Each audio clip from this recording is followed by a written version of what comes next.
Bom, o Rank My App ajuda aplicativos a ganhar mais downloads de forma orgânica, ranqueando melhor dentro das App Stores, tanto o Google Play quanto o App Store da Apple.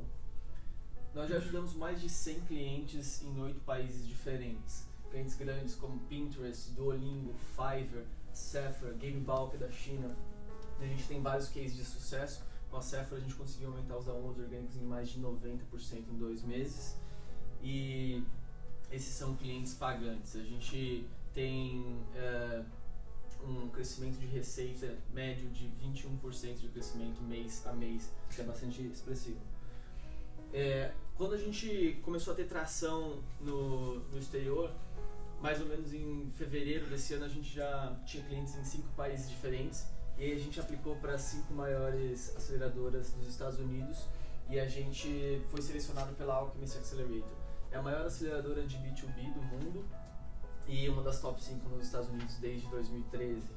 Eles são também número 1 em termos de fundraising, a quantidade de capital levantado pelas startups que passam lá. São mais ou menos 15 startups por batch, que eles chamam, são 60 por ano, e em média 67% das startups que passaram por lá levantaram o capital em até 6 meses depois do Demo Day, que é o fechamento do programa.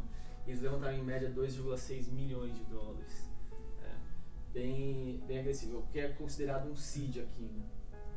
E o que a gente faz é resolver um problema muito forte de todo profissional de marketing, todo profissional ou CEO de aplicativo, que é adquirir usuários. Isso é uma top prioridade porque ela está pensando em adquirir usuário e engajar o usuário também. Eu fui diretor de marketing de um aplicativo durante 3 anos e passei por isso. Levei o app de 0 a mais de 500 mil downloads, e eu sei que essa é uma grande dificuldade, que eles sofrem com a concorrência e também com o custo de mídia muito alto. Então, um app aqui nos Estados Unidos paga em média $3 por download quando ele vai investir em Facebook Ads, AdWords, é caro. No Brasil a média é R$2. E mesmo que o app tenha um budget alto, um orçamento bom para investir, ele ainda vai perder o principal canal de downloads, que é o canal orgânico. Porque 63% dos downloads, na verdade, vem dentro das App Stores. São downloads quando a pessoa está procurando o nome de um aplicativo ou uma palavra genérica, como editor de fotos, jogo de tiro, jogo de guerra, coisas desse tipo. E 76% das pessoas baixam os apps que ficam nas primeiras posições. Por exemplo, quando ele está procurando um app de cabeleireiro, app de maquiagem, de estética. E então o app tem que estar bem ranqueado para ele ter visibilidade e ser baixado.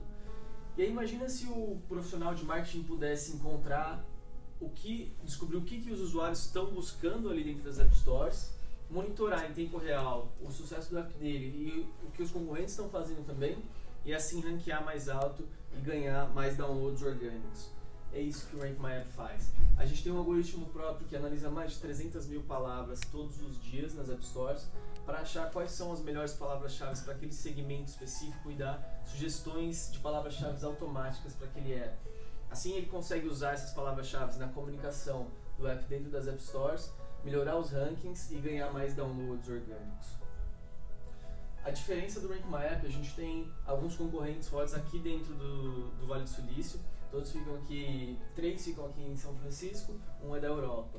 Mas a diferença é que eles são empresas de dados e nós somos empresas de automação de marketing. Então a gente pega essas informações, coloca dentro do nosso algoritmo e dá a sugestão de palavras-chave para o aplicativo. Assim a gente salva ou reduz o tempo que o profissional de marketing gasta fazendo todo esse processo. A gente tem um time aqui que aqui o padrão é o Lean Startup, né? E quando eu apresento The Jiu-Jitsu Startup, que é uma startup que foi fundada por mim e pelo Rodrigo Castro e mais 3 co-founders. Eu tenho 3 anos de experiência como CMO de um app, 6 anos de experiência na área de SEO e mobile marketing. Sou professor no iMaster no E-Commerce Brasil de mobile marketing e SEO, e um dos melhores desenvolvedores que eu conheci sempre fazia projetos junto comigo, virou o CTO do Rank My App quando a gente lançou. Ele tem 14 anos de experiência em desenvolvimento e já foi líder de time em várias empresas. Nós temos 3 cofundadores, um de vendas e marketing e 2 mulheres, uma COO e uma Product Manager. E no Brasil a gente tem uma equipe forte já de 5 desenvolvedores na área de produto, 5 pessoas de marketing e vendas focadas no Brasil e também no mercado internacional, e 4 pessoas de suporte e produto. A gente tem 2 advisors que são que me acompanham, principalmente ajudando a melhorar as métricas, entender mais sobre os negócios. O Noah Eisner, ele é fundador da Coupa, que é uma empresa aqui do Vale do Silício. Ele vendeu já, mas hoje em dia ela vale mais de $1 bilhão. Foi Product Manager da Oracle e foi CEO de um produto da Amazon, que chama FileDocs. E o Ash Rust criou uma empresa de CRM chamada CRM, já vendeu, e hoje em dia ele é advisor de várias startups aqui no Vale do Silício. E a gente está fazendo uma rodada de captação aqui nos Estados Unidos de $2 milhões, a gente já captou dinheiro no Brasil, agora está captando nos Estados Unidos, para crescer o time e dominar também outros mercados, como os Estados Unidos e China, onde a gente já tem tido tração, mas agora a gente quer entrar com vendas diretas e com marketing para esses lugares também. É isso. Obrigado, pessoal. Todo mundo quer né? Rápido, na pitch são geralmente 10 a 11 slides aqui, porque o investidor é assim, o cara quer que você só chame a atenção e tem que ser muito rápido, e aí depois se ele gostou, aí ele entra no detalhe. É que a gente está no meio para brasileirado. Por quê? Porque às vezes, como você não tem está habitual com um tipo de informação que vai fazer no pitch, então, show, ele fez exatamente o modelo aqui, mais assim, solicitado por aqui, né? Então fique aberto agora para perguntas, fique à vontade, pode começar? Pode ir na parede. Pelo que eu entendi, os concorrentes de vocês, eles são uma espécie de um SEMrush, mas baseado no Apple Store ou Google Play, certo? Certo. Como é que você está imaginando aí os próximos anos, visto que está todo mundo falando agora de Progressive Web Apps, e vocês têm foco nas lojas especificamente, já estão pensando em alguma coisa nisso ou não? Porque aí vocês vão entrar num mundo muito maior, né? Então, a gente tem pensado muito nessa questão e tem gente que diz, os apps vão morrer, os apps vão evoluir, e uma forma que a aceleradora aqui leva a gente a pensar é pensar na tecnologia e não no mercado atual que a gente está. Então, pensar, tá bom, se tudo morrer, para onde que eu vou com essa tecnologia? O que minha tecnologia faz? Tem um exemplo muito interessante que é do Salesforce. Se você pesquisar na internet, você vê a evolução do Salesforce desde 2003. Então, assim, ele começou como um software, depois ele foi para cloud, depois ele foi para mobile. Plataforma. Então, ele vai resolvendo um problema que é importante, que é ajudar na prospecção de vendas, e é um problema que ele vai estar ali, só que ele vai mudar de modelo. A missão dele mantém. A missão mantém. Ele não perde a linha. E ele tem que evoluir de acordo com a tecnologia. A gente vê o RateMap como uma empresa de conteúdo, então uma empresa de processamento de linguagem natural, que é entender o que é o conteúdo e entender como usar a palavra-chave para melhorar a comunicação. E aí a gente pode aplicar isso para app ou para qualquer outro produto digital no futuro. Eu tenho uma pergunta. O objetivo principal é aumentar o número de downloads, certo? Só que a gente sabe que muita gente baixa o aplicativo e ele morre no telefone, no tablet. Sim. Então, talvez o ponto trabalhar a parte de fazer com que as pessoas usem o aplicativo não poderia ser um diferencial, se você trabalhar isso também? Também, é que são áreas bem diferentes, entende? São 2 áreas muito grandes. Então a gente está focado agora em aquisição de usuários, e tem várias ferramentas que focam mais no engajamento, só que é aquela coisa, eles falam muito que a startup ela precisa ser muito focada no nicho, senão você vai fazer 2, 3 coisas, mas não vai fazer nada bem, né? Então você tem que ser o melhor naquele nicho, e depois, se você crescer ali e tiver capital suficiente, você vai expandindo para outras áreas. Mas começar num nicho para virar líder naquilo, e isso é muito bom, né? De engajamento tem uns caras bem pesados, não tem uma Mixpanel da vida, né? Tem vários. E quais são as objeções que você ouve quando você apresenta seu pitch? Assim? Então, eu comecei a aceleração em abril, e assim, no começo a gente tinha clientes pequenos aqui nos Estados Unidos. Essa foi a primeira objeção. Assim. você não tem cliente grande aqui nos Estados Unidos? Quero um nome grande.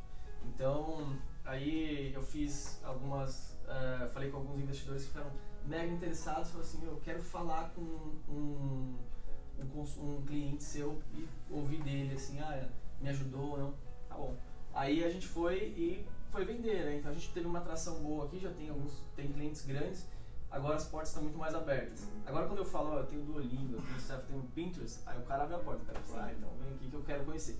Essa foi a primeira e a mais que o cara quer ver, porque uma coisa é eu falar, não, meu produto é ótimo, tá? Outra coisa é ele falar com o cliente, ele falar, não. Só uma pergunta, Leandro, agora é uma dúvida minha.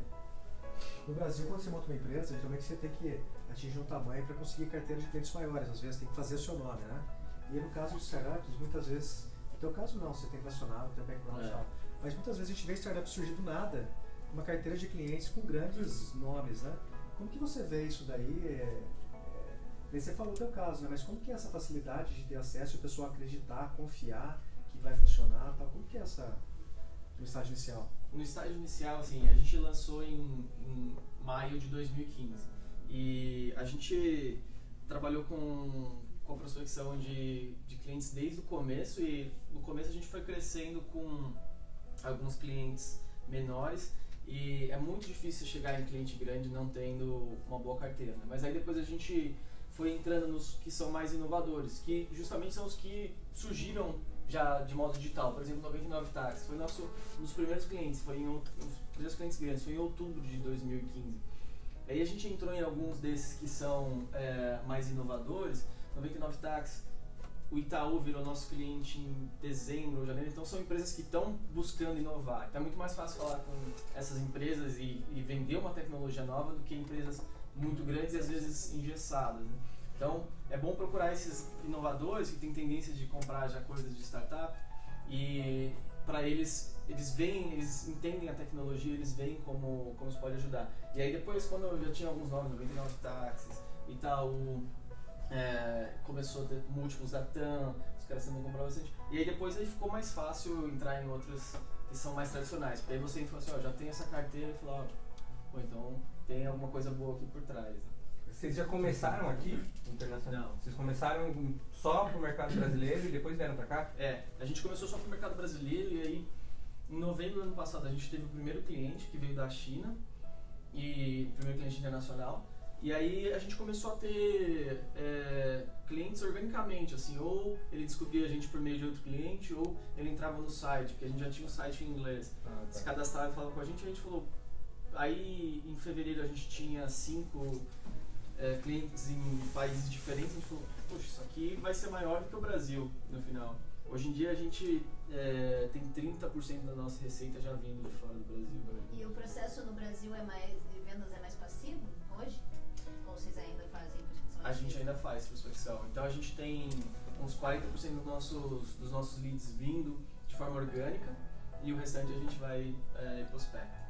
Esse faturamento internacional, você tem deixado nos países? Você faz tudo pro Brasil? Como é que você faz? Por enquanto eu deixo nos Estados Unidos e invisto aqui, né? Então, por exemplo, alguns clientes, eu tenho um cliente na Espanha, por exemplo, eu cobro todos por uma ferramenta brasileira, que é o Pagar, né? E aí eu cobro por lá e recebo no Brasil. Agora, dos Estados Unidos eu estou cobrando direto pela empresa americana, e eu deixo o dinheiro aqui por enquanto. Eu queria que você falasse mais sobre a parte comercial, é meio que a mesma pergunta que ela fez para ele de prospecção, parte da equipe comercial que está em São Paulo, provavelmente. Como que é o trabalho deles? Então, você falou ali que vocês procuram as empresas com perfil mais inovadoras, digitais e tal, mas como que é esse filtro e como que é esse relacionamento do pessoal comercial? Então, a gente tem um modelo, no Brasil a gente tem um modelo focado em inside sales, que é assim, a gente a gente recebe leads orgânicos, porque a gente investe bastante em SEO, e a gente investe um pouco em Facebook Ads e AdWords também, mas a gente faz muita prospecção e faz muito evento também no Brasil. A gente tem evento de mobile marketing que nós promovemos, ou a gente patrocina alguns também. Então, assim a gente gera leads, e depois o cara fica dentro do escritório fazendo calls. É um call de meia hora, a gente tem um scriptzinho que É tudo baseado num livro que chama Predictable Revenue. A gente fez Ah, uma até Do tá Aaron- aqui, do Aaron Rodgers. ó. Esse livro, assim, se ler, você fala assim, cara, isso é uma maquininha, né? Então, isso vai gerando previsibilidade pro seu negócio. Então, isso é o que eles focam muito aqui nos Estados Unidos. Assim, não, eu fechei vários clientes, mas como você fechou? Foi sorte? Será que você vai fechar mais a partir disso? E aí você mostra, não, é assim, entram 500 leads, eu faço 50 calls por semana e 5 clientes fecham por semana. Então, eu sei quanto eu boto de dinheiro aqui, eu sei o quanto sai por aqui. Então, eles sempre olham o custo de aquisição do cliente e o quanto esse cliente está me trazendo na vida dele. Se o custo de aquisição está abaixo do que ele gera, geralmente o número é 3 vezes mais, tem que gerar 3 vezes mais de valor do que ele custa para você. Aí significa que seu negócio para em pé, além de várias outras métricas, né? Vocês usam bastante inbound, então, Bastante. para gerar esses leads aí. Bastante. No Brasil a gente usa bastante isso, tem muito evento e agora a gente começou a fazer isso mais forte aqui. A gente vai fazer um evento no coworking da Microsoft no mês que vem e começou a fazer mais posts em inglês e tudo mais. Vocês não vendem serviços, vendem só a plataforma em si? Tem Como é que dois funciona? modelos. A gente tem um modelo de R$300, $75, que é uma assinatura mensal. Aí o cara assina e usa a ferramenta e vê as sugestões. E a gente tem o modelo Enterprise, que aí o cara realmente, a gente tem uma equipe de suporte que faz as alterações para ele e faz testes AB também. Então a nossa equipe faz toda a alteração no app dele, rastreia e manda os resultados. Como você imagina escalar isso no futuro, por exemplo?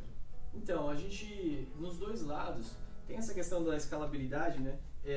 Mas essa questão ela é um pouco relativa, assim, porque depende do tipo de negócio que você tem. Então, esse modelo de $75 ele é um modelo conhecido como SaaS, aqui, Software as a Service. E aí, nesse modelo, você tem que ter uma margem altíssima de 80%, 85%, que o cara entra e você praticamente não dá suporte nenhum. Mas esse outro modelo é Enterprise Sales. Em Enterprise Sales você consegue ter uma margem alta, ainda de 60% a 70% de margem, e automatizando a maior parte do processo, mas tendo gente para cuidar por trás também. Então esse é o modelo de B2B Enterprise para grandes empresas. Você tem que ter uma margem alta, mas você vai sempre precisar, por exemplo, a cada 50 clientes eu preciso de mais uma equipe de 2 pessoas. Ou uma pessoa vai fazer o suporte, outra pessoa que vai fazer todas as alterações. E aí você mede tudo isso, elas vão me custar 30%, 40% do que vão gerar, e eu vou escalando isso e aumentando o número de pessoas. O ticket médio de vocês hoje é alto?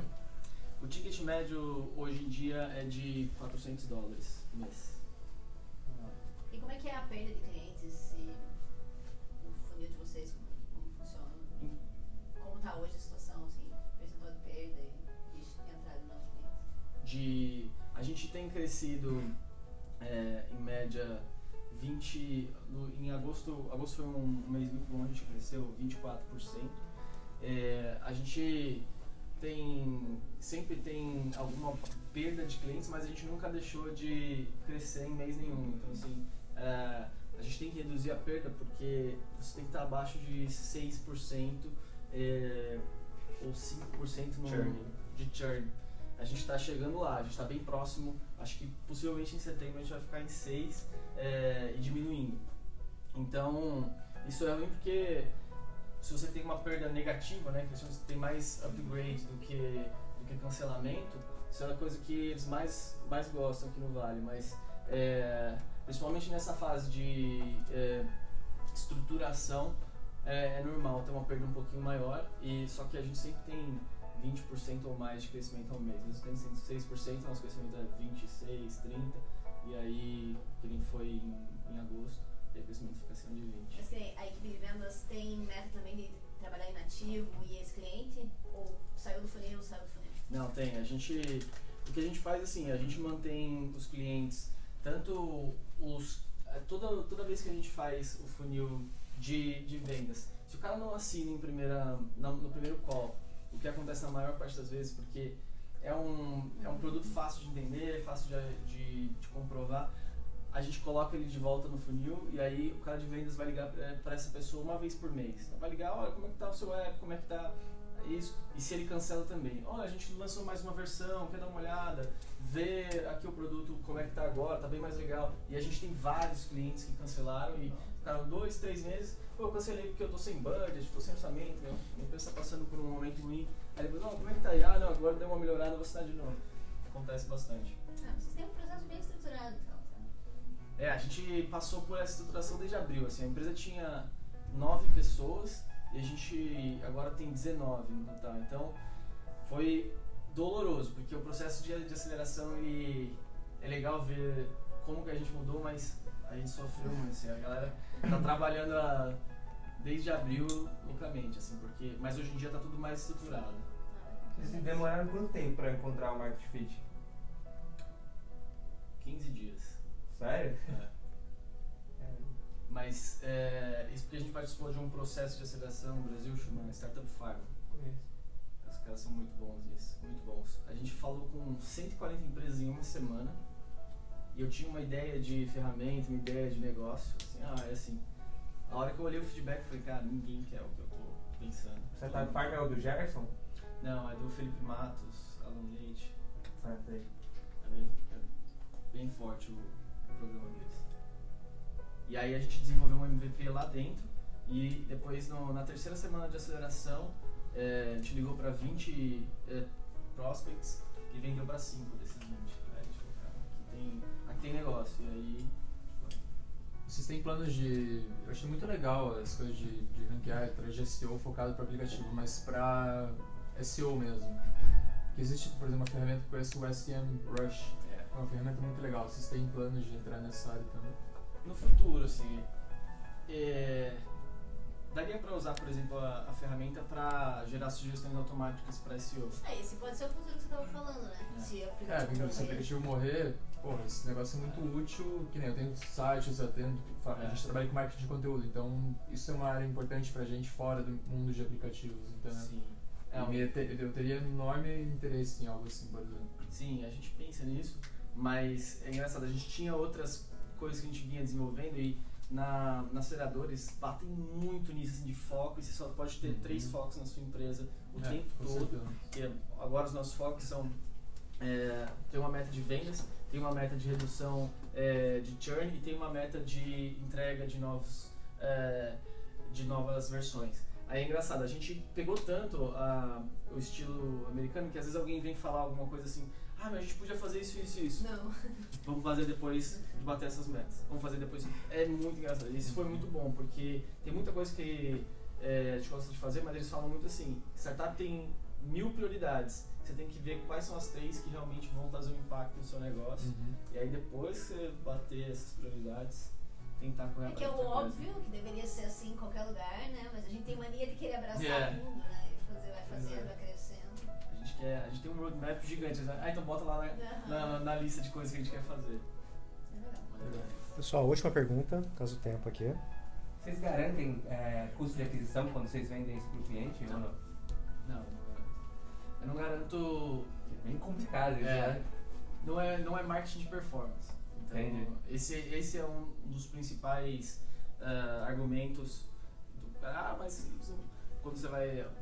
Uma das maiores dificuldades, porque as pessoas estão acostumadas hoje a comprar marketing de performance, né? E aí, é diferente. Quem está acostumado a comprar SEO, aí entende como é que funciona o negócio. Mas às vezes você fala com um cara de performance, faz Facebook Ads e AdWords, não é assim, mas muitas vezes dá um ROI muito maior do que Facebook e AdWords.